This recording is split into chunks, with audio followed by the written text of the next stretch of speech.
tauraro Haji Bello maza gumbar dutse. Assalamu alaikum everyone, barkamu da warhaka. Ina yan challenge TikTok. Kuna ina nazo muku da wani garabasa. Kuna da labarin cewa Nura Inuwa ya saka sabon challenge na Bello mai BHK a page shi na TikTok?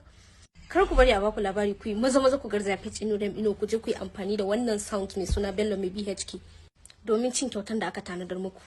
Wanda ya ci na farko shine kamar haka, yana da naira 300. Wanda ya ci na biyu yana da naira 200. Wanda ya ci na uku yana da naira 100. Saura da suka biyo baya suna da kyautan naira 50,000. Za ku yi tagin Nura Inuwa bayan kun yi video din ku, za ku yi tagin nashi a TikTok, za ku yi tagin din shi Instagram, za ku yi tagin din shi a Facebook, duk wani kafafen nashi na sada mai ake faɗa zumunta ko hota. Kana ina, kar ku bari a baku labari, ku yi maza ku garzaya page Nura Inuwa. Nagode. Nasara ce a gabanka mai BHK sa'a dai